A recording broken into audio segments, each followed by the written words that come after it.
Hey, Howl here. What I want to do today is I want to talk about the Israel-Palestine conflict, particularly in Gaza since the 7th of October and its implications. And I'm not coming at this blank. I did a degree in Arabic, yeah, a while ago, and also I have travelled and lived in the Middle East. I lived in Israel. I was on a kibbutz in the 80s, showing my age there. I lived in Yemen twice. I've travelled all across the Middle East. I've been to Lebanon. I've been to Syria. Had a flat in Damascus, etc., etc. And my dad was a soldier there in 1948, so I've got his first-hand account of the Nakba. So I've got the mystery. I want to begin with the mystery of the 7th of October. And there are many scenarios. It's very difficult to make sense of it because you can't, unfortunately, you can't separate war and terrorism from propaganda on all sides. So the first scenario I have, and I don't necessarily believe them, they're simply scenarios to make sense of it, that Hamas is some kind of controlled opposition and Israel let it happen, creating a sort of Hegelian dialect to go in to the Gaza and take it like it's always wanted to, luring Hamas into a trap. And the evidence for this is that there are many IDF soldiers, particularly female soldiers, women, that have talked about their time guarding the fence, the border between the Gaza and Israel, and how it's the most, or one of the most surveilled AI borders in the world. And even if like a small insect or an animal landed near the border, they would know on either side. And so they're asking the question, many are asking the question, how did that happen? I mean, I asked that question as well, having been to the Gaza. I can see, like, not only did they get through successfully, they made their way all the way to the kibbutz and returned. Okay, so some of them died in the operation, and hostages died in the operation as well, and managed to take hostages. It's quite a lot to take in. The second scenario is that Hamas led Israel into a trap, in a kind of come and get us in the unwinnable war. And remember that even today, Hamas is largely operating from tunnels in a sophisticated tunnel network. And Israel today hasn't even begun to penetrate those tunnels whatsoever. And it seems that Israel is engaged in this unwinnable war, and it's an absolute disaster. It looks as like they don't know what they're doing. If you just ask a simple question, what was a tank originally designed for? Well, to protect against machine gun fire, and then later RPGs. Well, they're not using. Hamas are using looks like customized RPGs that are able to damage or take these tanks out. I've seen endless footage of tanks being taken out, armoured vehicles being taken out, senior figures like brigadiers being taken out by Hamas. And Israel, on top of this, is losing the propaganda war. And once you've got massive dissent within your own country, you're on the road to losing. And they've got dissent within their own party, you're on the road to losing. And the emphasis within Israel, amongst Israelis, is getting the hostages back. And that seems to be a disaster on all accounts. So Israel is certainly losing the propaganda war. It's losing the public opinion war. And it looks like a disaster. And they've razed the Gaza to the ground. They've created complete rubble, which makes it easier for Hamas to fight Israel, because these tanks aren't are more ideal for open warfare, like in deserts or fields. The worst place for a tank is down these little back streets of derelict buildings where Hamas are clearly hiding, but in the rubble. It's very it looks like a disaster to me. The third scenario, the whole thing is just a great big mess. But one thing that does strike me, that concerns me, that this is all about generating and creating. When I say it's all a big mess, it's like nobody's really thinking about it. Both sides are just acting from hatred and revenge. The fourth scenario, of course, is that it's all about generating a wider conflict in the Middle East, that above the duality of Hamas and Israel, or Hamas and the Israeli government, the Likud coalition, there is a singularity that is just trying to generate a huge, great conflict in the Middle East, drawing in Iran, drawing in Lebanon, in Hezbollah, which is what's happening, of course. And if you think that, if you look at the first ceasefire, that was the best time during this entire conflict for everybody involved, because that was when the hostages, some hostages were released, not all of them, and then we had Palestinian prisoners being released, and some of them are in there without trial, some young girls, underage children. Israel, again, the Israeli government, and I stress the Israeli government because there are people in Israel who are vehemently opposed, Jewish people are vehemently opposed to what is happening, and the way in which the Likud government is conducting itself, and the hostages aren't being released. And the most fruitful period of this was the early ceasefire, because that's when hostages were released, as I said before. And that was maybe a chance where Netanyahu could have saved himself, and that it looks like Netanyahu is history. He's toast because of all this.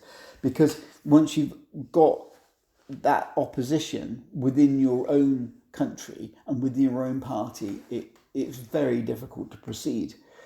It is very difficult to proceed. But when you see how the situation with the hostages now, where are they? Are they alive? Are they well? It's obvious that ceasefire it is the route to releasing hostages. And then you see how the conflict has spread wider. It's incredibly irresponsible of political leaders around the world not to be calling for a ceasefire, like Rishi Sunak and Keir Starmer and all these people that I'm not going to vote for in the general election. Now, the idea that this is to destroy Hamas is nonsense, and you can clearly see, if you go away from mainstream media to reliable alternative channels, you can see that Hamas are not being destroyed at all. And this is really having a massive effect on the negative effect on the IDF. And you have to understand that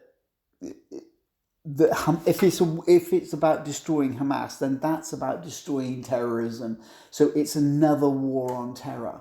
Where nothing has changed. The war on terror in Afghanistan, disaster. The war on terror in Iraq, a disaster. The war on terror, the war on Libya, supporting Yemen, an absolute disaster. Supporting the opposition in Syria, where the Free Syrian Army were never in a position ever to be able to run that country democratically.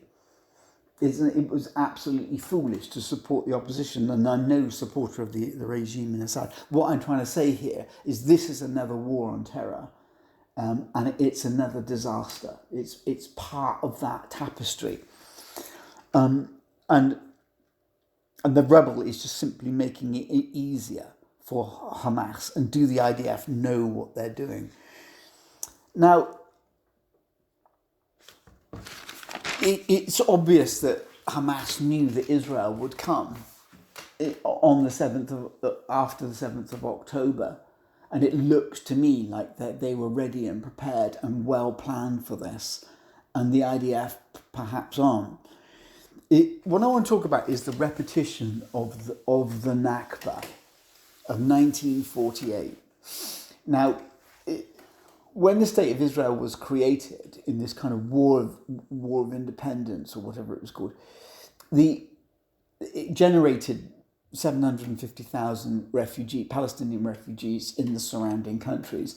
Now, specifically in Lebanon, my father was there in Palestine and Lebanon and in Syria. He told me how the refugees in Lebanon played a massive role in kind of weakening the infrastructure, the social and political structure of Palestine, of Lebanon, causing divisions within. And then, of course, that leads then to Palestinians wanting to take revenge and wanting to go back home, and doing so in forming organisations like the PLO. And the emergence of the PLO, obviously the Nakba is the root of this, the catastrophe, but the forming of the PLO and the Fatah, and then and then Palestinians thinking that Arafat was a bit soft and the PLO weren't hard enough, and then splinter groups like the PFLP under George Habash, PFLPGC under Ahmad Jibril, and then even worse, the murderous Abu Nidal group form. And all of this has an effect on weakening. And then you've got Black September, I'm talking about Jordan here in Syria, but this has an effect of bringing on the civil proxy war in Lebanon. And then that leads to the Israeli invasion and trying to control Lebanon with boots on the ground. And then you get the Hezbollah forming, and then being empowered, of course, by the Iranian Revolution in 1979.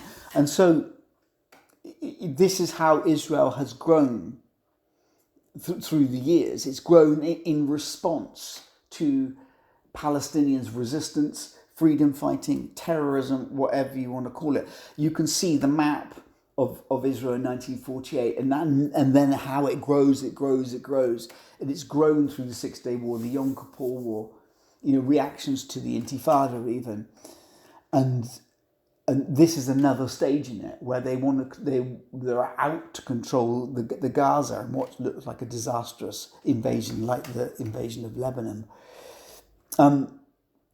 Now, what is happening, what is different here, is that Egypt knows its history. And as a result of knowing its history, it's not allowing refugees in the same way that Lebanon did. Now, Lebanon had this very nationalistic government that was formally influenced by Nazi Germany, that sided with Israel, that they regard them as sort of fellow nationalists, if you like. And that's very strange because Israel played a massive role in destabilising Lebanon, a central role in it. But Egypt knows its history, it knows Lebanon, and so it's not letting the refugees in the same way. Obviously, refugees are going in, and Palestinians are leaving the Gaza. Usually like young men that are able to do it, fit enough and able and capable enough to do it, to leave. But what Egypt is doing is it's seeing what could be potentially 2 million refugees, or I don't know, it could be the entire population of Gaza, being in Egypt and then destabilising Egypt. Now, it is very sad and tragic that Noam Chomsky is too elderly to comment on this conflict, because he's obviously a very elderly man now. And then we've got Robert Fisk, who is sadly passed away. But Noam Chomsky was asked once, why does America support Israel? I remember Noam Chomsky is a Jewish man. Why does America support Israel with its billions? And why doesn't the American government then use that to control Israel regarding human rights atrocities? And Noam Chomsky's answer was that America uses Israel to generate conflict in the Middle East, divide and conquer, keep the oil prices down. But he was talking specifically about controlling the Suez Canal and the Red Sea. And if Israel wasn't backed by America, Russia would be in there controlling the Red Sea and the Suez Canal, China perhaps.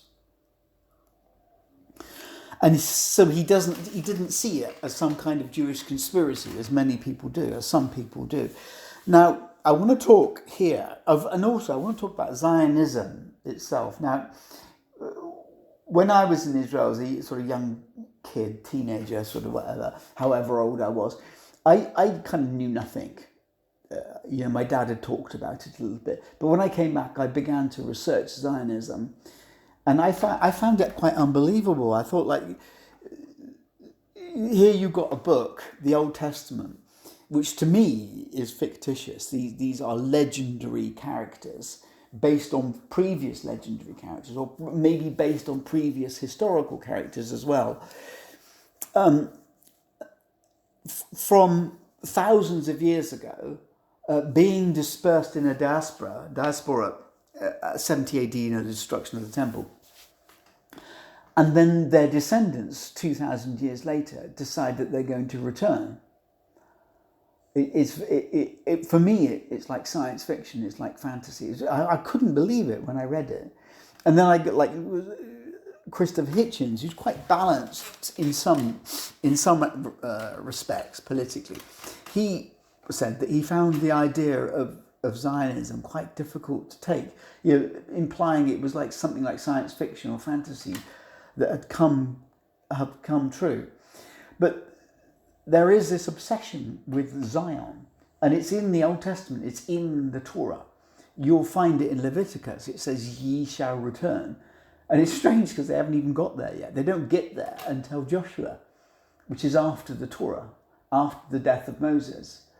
And then again in Deuteronomy, which is the last book in the Torah, you get about going into the land of Canaan, the Minority Report, and etc. etc. And nobody disputes where Zion is. It's that area near Jerusalem. And I've always asked myself, what is it about? Is it that Israel? Remember, Zion is only one part of Israel. It's a small part. In essence, is it because Israel connects 3 continents? And I think, well, that's important, but that doesn't satisfy me with an answer. And I've heard all these conspiracy theories about there's something under the ground or the minerals of the Dead Sea. I'm not satisfied by any answer. I want to talk about now, briefly, about the covenant of Abraham before I close. Is that in Genesis, this is important to look at this. The covenant of Abraham, Yahweh promises the land between the 2 rivers to the descendants of Abraham. It's right now. This is poorly translated as the Nile to the Euphrates.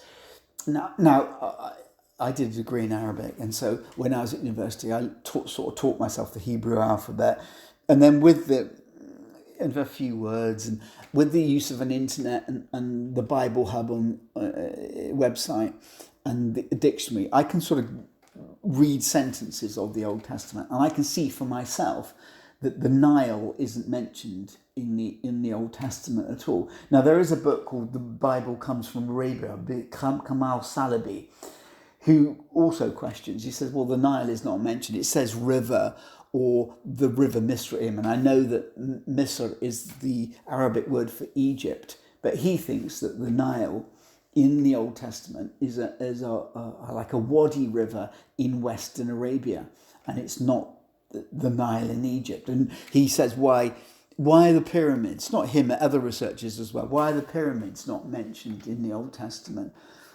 Why are none of the great temples not mentioned in the Old Testament, Abu Simbel and Luxor? And he believes it's because really the book is really set in Western Arabia, and it somehow got translated into Egypt. And so that puts a different curveball on this land that Yahweh had promised Abraham.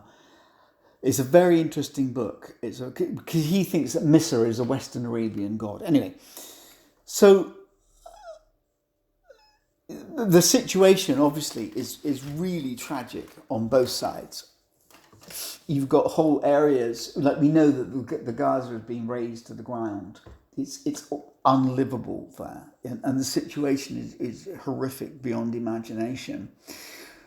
And the way forward is ceasefires, permanent ceasefires, before this conflict now it escalates even further, and we can see that's what's happened. But you've got whole areas particularly in the north of Israel, on the Lebanese border, that have been evacuated. You've got hostages that we don't know where they are, and nobody is. The general feeling is that we're not optimistic about their welfare at all, and so it's really tragic on both sides. And so there are my thoughts, and there are my perceptions. I'm not stating opinions, I'm not being dogmatic, but there are my thoughts on the conflict in the Near East and the Middle East since the 7th of October, looking at some of its history as well. And thank you very much for joining me.